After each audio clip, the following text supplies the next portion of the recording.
All right, everybody. Hello. This is James Carr, busted out of the quarantine studios in East Atlanta. We are here at Tapestry Garden, which is a garden managed by Fred Conrad and Flannery Pearson Clark. All of this produce is either donated or a part of the WIC program, so we're really excited to be out here today to show you guys what Fred and Flannery have been working on.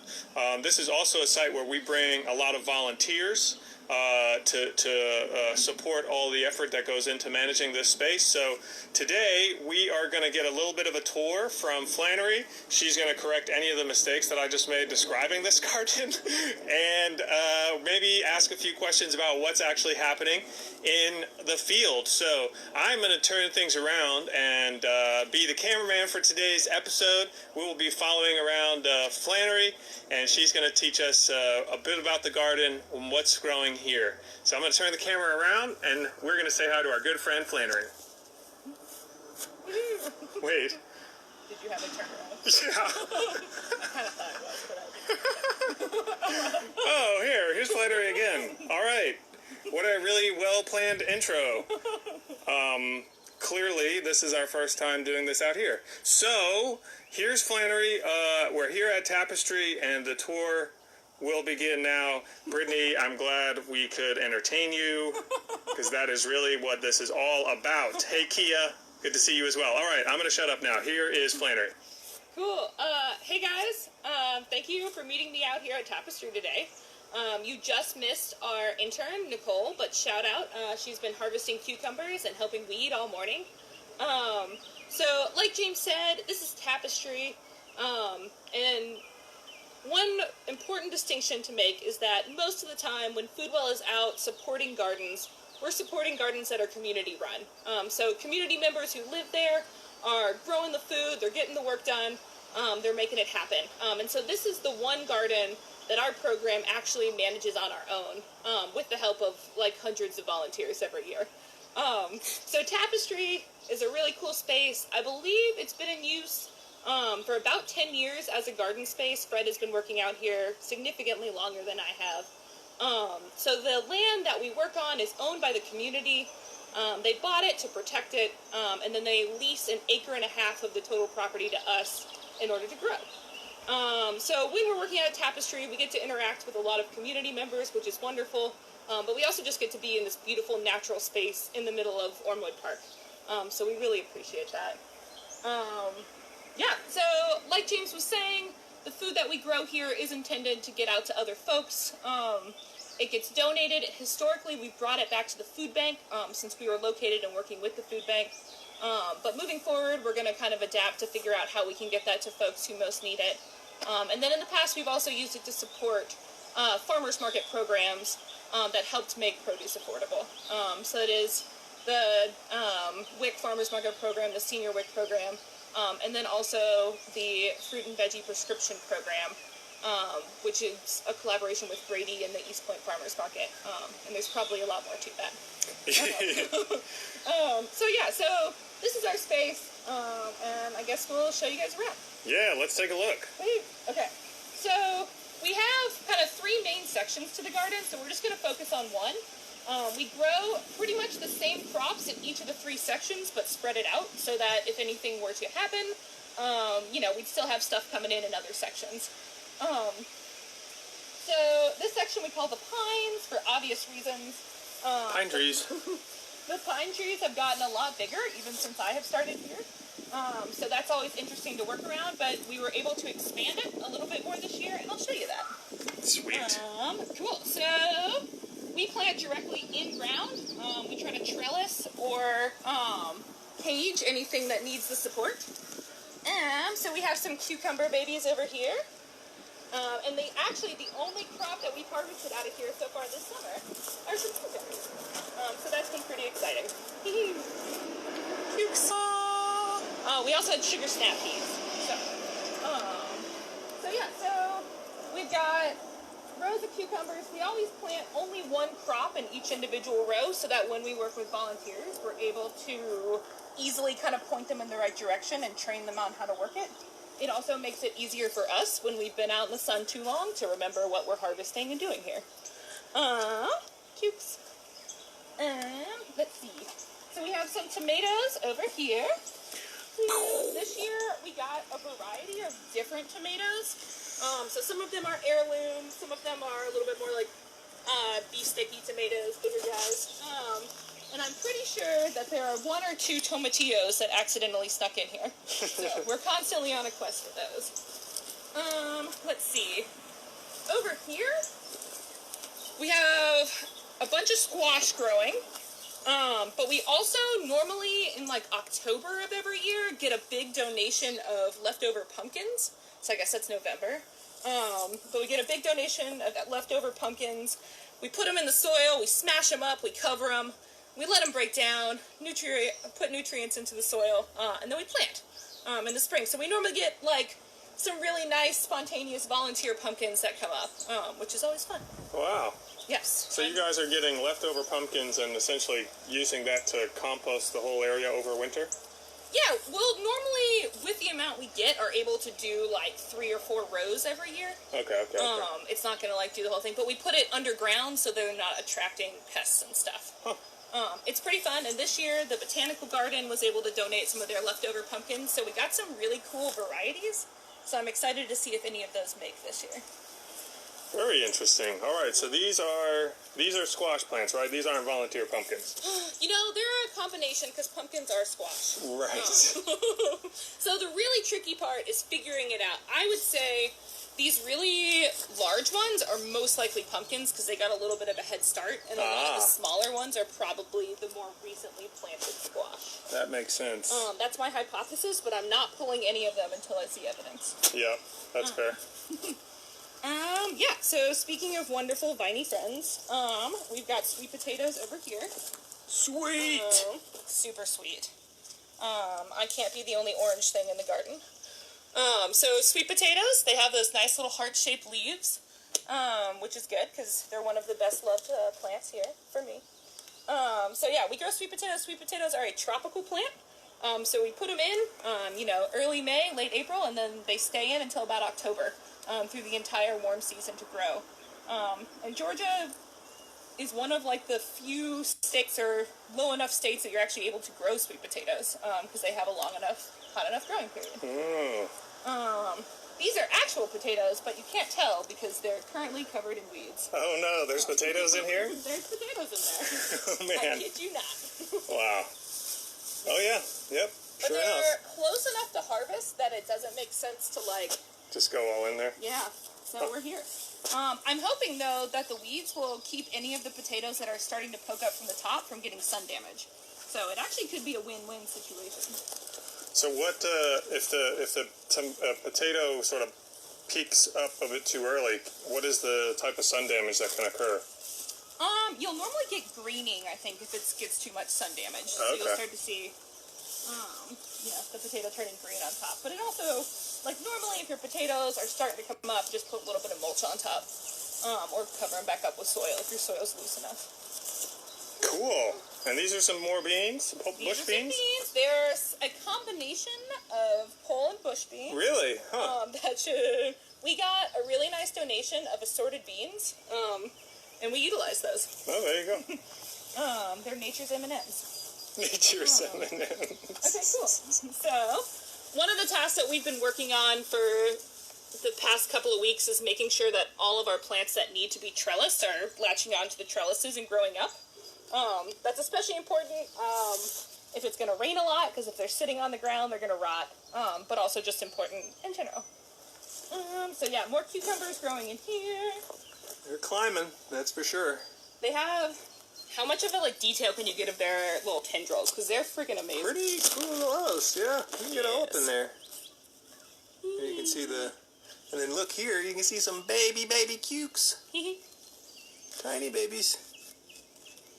Yeah, it's pretty cool the way that they'll latch on and their tendrils feel so delicate, but they're able to support like this hefty plant growing cucumbers and hold them up there. Right here. Yes.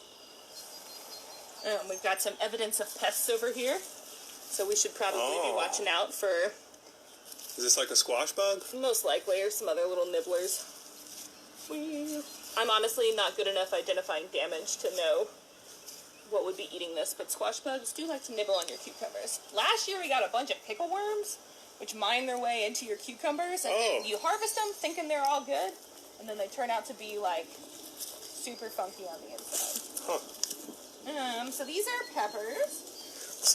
Now that it finally got warm outside, they are finally starting to grow. Are you guys going to trellis your peppers, or do you just let them hang out? We normally let them hang out, and then we'll throw a garden stake in kind of near them if they're getting real floppy when they're producing. But generally, just because of resources we have, we don't trellis them. Oh, I see. Whoa. Yeah, I'm sure you're going to tell me whatever these are. Oh, have you never seen these before? No. Okay. Well, these are my personal favorite. They are stinkhorn fungi. Stinkhorn fungi right here. Carrots. Common misconception. So stinkhorn fungi decompose wood chips. But the really cool thing about them, so they've got this like nice gooey stuff on them. So they use that. It smells not great. And they use it to attract flies, which is how they spread their spores. Wow. So you'll see they also, like, when they're immature, they have these little white kind of round balls that are underground. So a lot of times when we're weeding, we'll find them, and they're really cool. Anyways, yes, you might see them in your garden. They are not bad for your garden. You can leave them in. They're just decomposing. Yeah, just decomposing over here. Just hanging out, just doing what they do.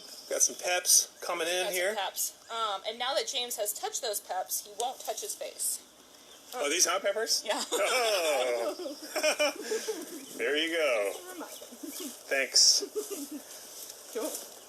Shouldn't be touching my face these days anyway. That's just true. Honestly, the peppers are probably the least of Cool. So this is our new section. The community just let us expand, so we're able to get a little bit more sunlight. Oh, okay. So the Fearless Fred came out here and tilled it all up and spread out some compost.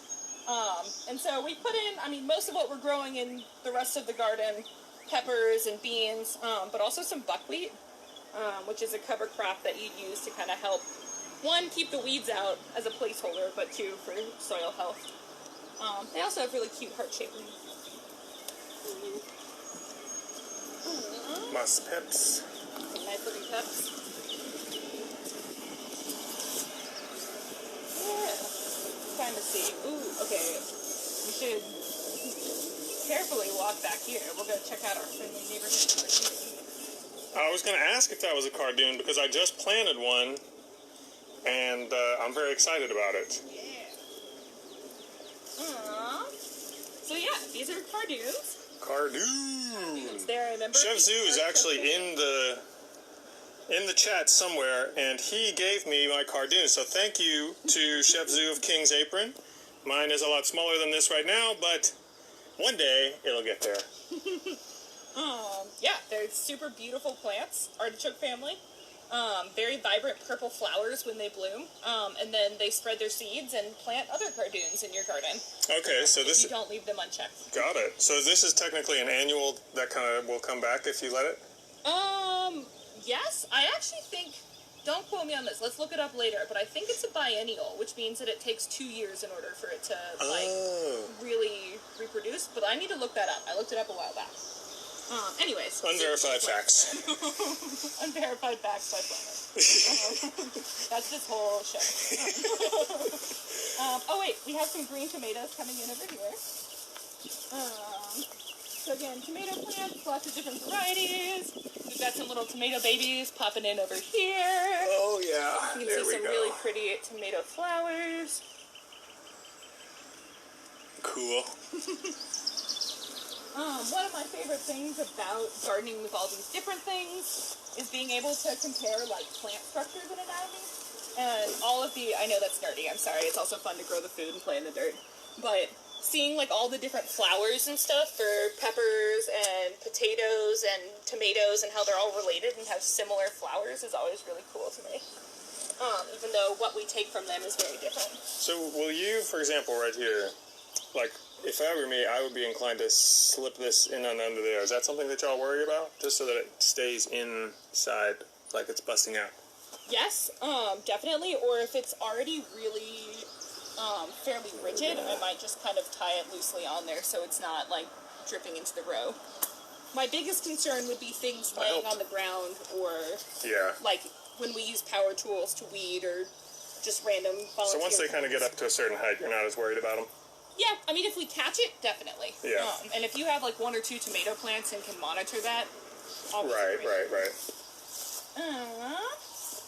Let's see. Yeah, I think that's our tomato life happening over there.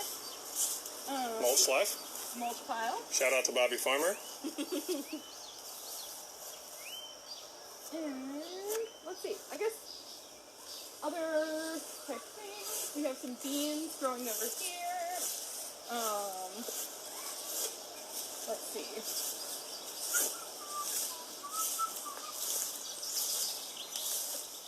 What do we have going on over here? Is this more buckwheat? Yeah, that's buckwheat. Buckwheat. Really cute little white delicate flowers and the heart-shaped leaves. Yeah. Always a great crop. Some kale over there? Got some kale. That kale has done surprisingly well. So one of the benefits of having these pine trees get a lot taller is that we're able to grow some of the leafy greens into the summer without having to worry about them as much. Yeah. So yeah, the kale babies are thriving over here.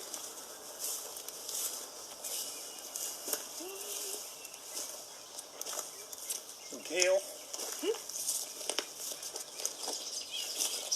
Alrighty. Yeah, and then this row, I'm pretty sure is okra. It's either okra or roselle, or maybe a combination of both, but that was a Fred planting.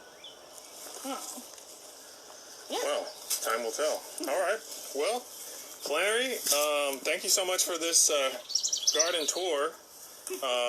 Really appreciated all the insight and all the hard work that you're doing. What's up, Jamie? Nice to see you. We are going to wrap up this tour here. Appreciate everyone who's been tuning in. This was a little bit of an experimental run, but we were excited to be able to get back outside and may consider doing some more garden tours in the future. If you do have any gardening, let me just get you off camera so you don't have to feel as awkward. I always feel that awkward. Yeah, this is the problem with... All right, here. We're going to just go for it. Okay, you're Is on it- it this time. Okay, so thanks everyone who's been tuning in. We're going to continue doing, or we may continue doing some more garden tours, but if you have any gardening questions, we definitely want to help you answer them. We thought that this way we could kind of do a bit of a tour and maybe just learn some insights, so we're hopeful that was helpful, and if it was, we'll certainly continue. But thanks everyone for checking in and leaving your comments, especially Brittany for laughing at us half the time. And we will be back next Monday in one format or another, so if you have any gardening questions you want us to answer, feel free to send us a direct message or email us at gardens at foodwellalliance.org. You can also find a button to submit your questions on our website as well. So for Flannery Pearson Clark and the Community Garden team, I'm James Carr. Thank you all so much for tuning in, and we will see you next week.